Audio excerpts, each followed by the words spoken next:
In this video, we're going to talk about how to not blow your diet. And we've all done it before. We get started, we're doing good, and a week goes by, 2 weeks go by, and then for whatever reason, we blow our diet. And it sucks. And we got to start over again. And I don't like starting over. And I'm pretty sure if you're watching this video, you don't like starting over either. So I'm going to discuss 4 things that are pretty common and things that you can avoid and things that you can do so that doesn't happen. So, the first thing I would say is like, don't cut out everything. And this is what we often do when we start something, we get excited and we're just like, we just, we go from like zero to hero, and that doesn't work. Don't cut out anything, because my view of it like this, and this is how I talk to my clients. If you can't do it for the rest of your life, if you're not going to cut it out for the rest of your life, don't cut it out now. Like, for instance, pizza. I'm not giving up pizza. It's just something that I'm not gonna do. Like, I couldn't see myself saying like I'm never gonna have pizza for the rest of my life. Instead of doing that, and hopefully you're like me and hopefully you love pizza, so this would be a good example. Instead of cutting out pizza, let's say you normally have pizza twice a week. Okay, if you're trying to cut your body fat, you can't have pizza twice a week. That's not gonna work. But instead of saying we're never gonna have it again, why don't we say, okay, I'm not going to have pizza twice a week, but what I am going to do is I am going to have it once a month. I am going to plan to have it. Instead of eating the whole pizza, I'm going to have 2 slices. I'm going to also do it on a day where I'm super active. I'm going to do it on a day where I make sure I get my 10,000 steps. I'm going to do it on a day where all my other meals that day, I understood like, okay, I'm going to eat pizza. So maybe I keep my calories down throughout the day. So don't cut anything. I tell my clients, like, you can have anything you want.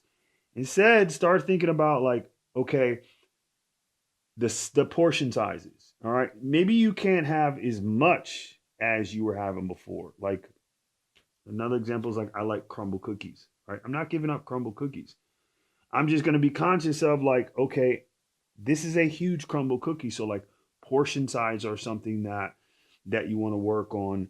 You just want to be more conscious, but don't cut out anything. The second thing I would say is, don't get overwhelmed by macros. Like, I remember when I first started really trying to understand nutrition, macros used to confuse the heck out of me.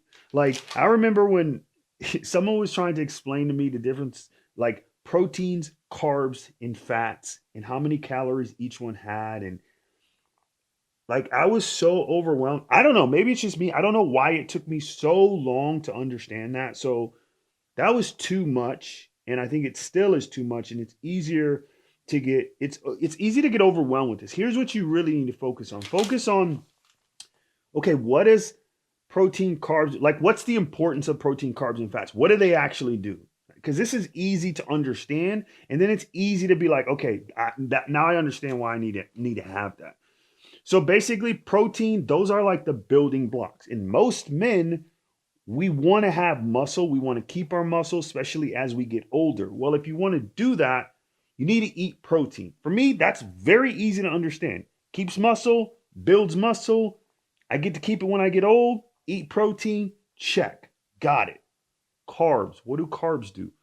Carbs is just an energy source. It's what your body naturally wants. It's the energy, it's the first energy it uses. So if you're like me, like, I don't like being tired. I don't like being exhausted. I definitely don't like being tired and exhausted when I go to try to work out. I don't like being tired and exhausted when I'm hanging out with my friends and family. I definitely don't like being tired and exhausted when I'm doing extracurricular activities with my wife at night. Okay, well, what gives you energy? Carbs give you energy. Simple. I can understand that. Fats, the last thing.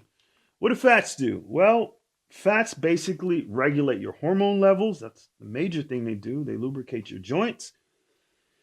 So, the way I think about fats is like, okay, well, they regulate your hormones levels. Okay, I'm a man. I do have hormones, but they're not crazy. I don't have a lot of hormones, so I don't need that much fat, right?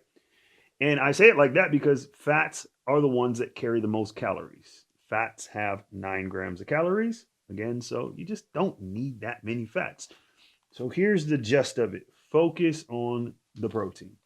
The third thing I would say get rid of friction for things that you want, or excuse me, get rid of friction for things that you want to do and add friction for things that you don't want to do. Let me give you an example of this because this is super important. When I say add friction, you want to make it harder for you to do the things that you don't want to do.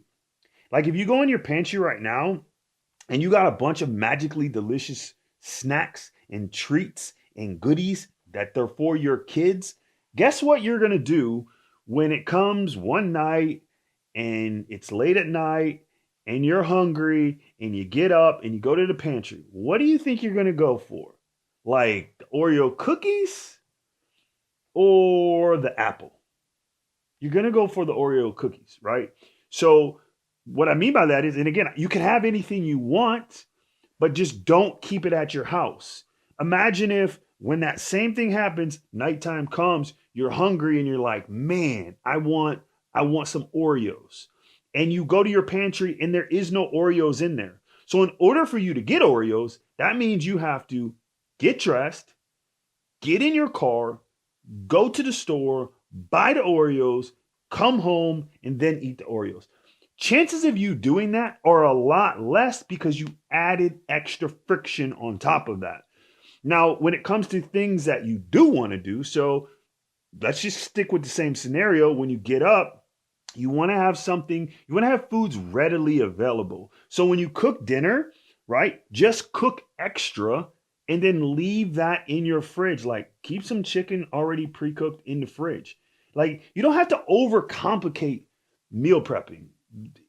And I did this as well. So I understand why people do it. But when you really understand meal prepping, it's not that complicated. The easiest way to, here's how the best way to start meal prepping.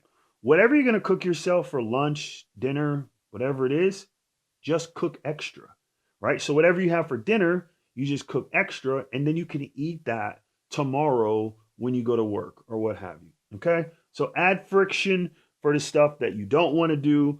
Get rid of friction, make it easy to do the things that you want to do.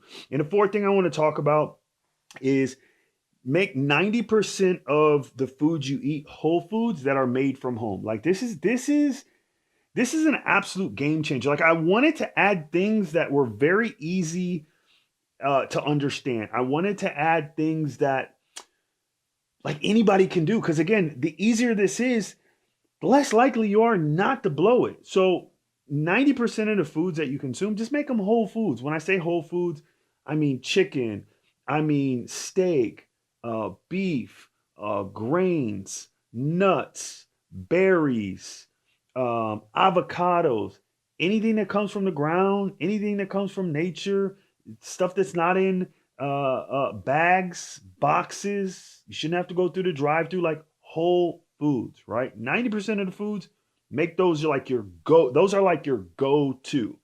And then also make your meals at home. That way you know exactly what goes in it.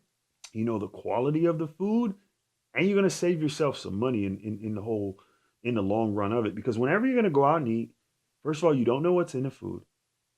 You don't know what they use to cook it. You don't know the quality of the food. And I guarantee if you just make the same thing at home as that you're going to go out and eat, it's going to be less calories. I promise you, it can be the exact same thing. It's going to be less calories. It's going to be a higher quality food as well. So those are 4 things that you can do, that anybody can do, so you don't blow your diet. And who wants to blow your diet? Let's get these results.